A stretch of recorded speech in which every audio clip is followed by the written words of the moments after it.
guys, it's Catherine, and I am so excited today because I have a brand new painting that I just finished.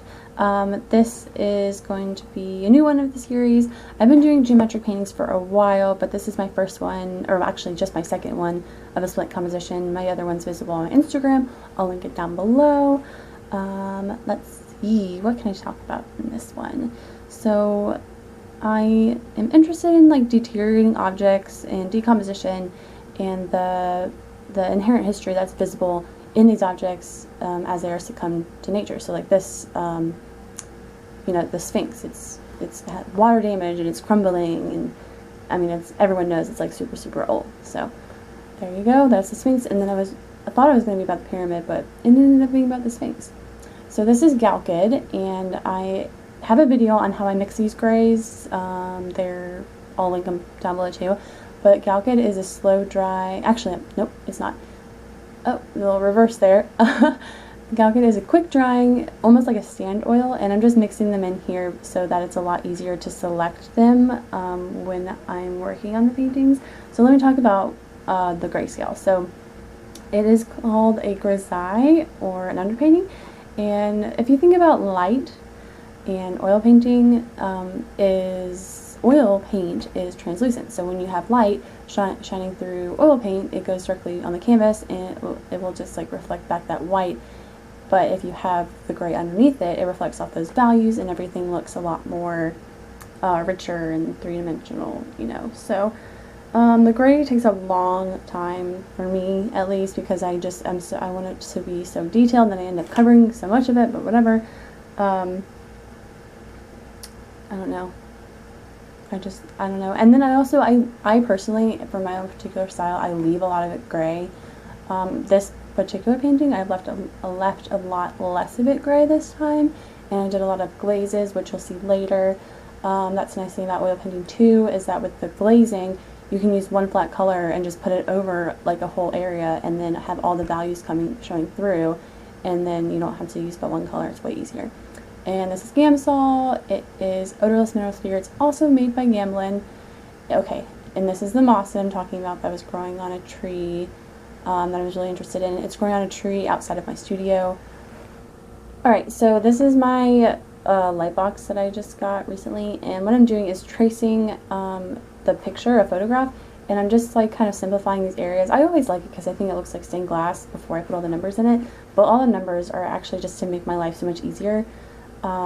They're for values. They designate values, so I can do all my 5s at once, or all my 6s, instead of doing like a 1 and then a 10 and then like a white and then a black and then a mid-tone, and like having to like mix through all of them. It's a lot harder to do that. So this is just so you know, 12 inches by 48 oil on linen canvas. Oh, so nice working on that. I have 11 hours of recorded time, but I really worked on it like way more than that. I cut it down to 8 minutes. That was kind of cool. I started working on this on November 16th, and I finished it on December 12th, but I turned it in today. Yay! Also, when I'm painting, I have to like jump around a bunch because, 1, for drying time, and then 2, just because I don't really know always what I'm doing, what I'm planning on doing, I guess. Like this part used to be, one is going to be like a Sphinx, and then I erased it, and then I made it just like the geometric base. Took a video of myself painting because I was curious mostly for myself to see like what my face does, because I found out I grind my teeth when I'm painting.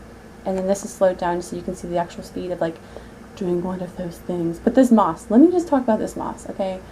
I loved painting it so much. I'm actually going to do a video just about the moss, like just with this little section up to the color, doing the water and everything, because I just love this part so much.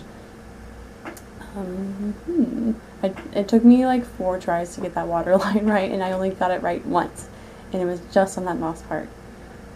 Ew, let me just say that. It was really tough, but I learned something. Hey, I learned something. And let's see. I'm going to talk more about my process later. I have photos of like detail shots at the end, so I have those, and I'll just talk about like the concept and stuff when I get there. Tape removal, like I leave my tape on there when I'm painting, so the gray shows off the edge, and then I have a picture of this too. and then the color goes just to the edge of the front of the canvas, so like you can see like the process also. But this, I was totally done with my gray. I was so excited, done with gray and ready for color. So here I'm going through just making notes myself, that's what my composition looks like, and like making notes of like what I wanted to be in color and all that stuff. It still changed, and then these are all the colors that I used. So I'm just spreading them out there. It looks like a little kind of a dull rainbow, I guess. And then and to do the geometric stuff, I needed a couple values. So like I added white, and then I just had the straight color, and then I just thin it down and then glaze over those grays. So I was really upset about how the color on this turned out. I just made it too thick. I feel bad about those moss things. Hopefully that gray will show up in the future. So this coloring, I call it synecdoche. I don't know how you say synecdoche, I guess. There's an artist who like paints squares of just like certain colors, and they're just like, he like finds parts of people's skin, and then like simplifies that color, and then just like makes one canvas that one color. And his name is Byron Kim, and I will also link him down, his Wikipedia page, or like his, I don't know, like Google search page or whatever. So here's a bit more of that glazing. This moss was so much fun. It took me forever to do the detail work of those deteriorating buildings on the left side, so I was like, I'll just make moss. And the stippling of that moss, like all those different layers and of the color to get lighter and lighter and lighter, was just so much fun. Like I would love doing that. And I think it looks cool too, like in fast motion. And there's also a detail shot. Hopefully it shows, because I do add like another darker color underneath it instead of just that really light white, yellow, yellow white.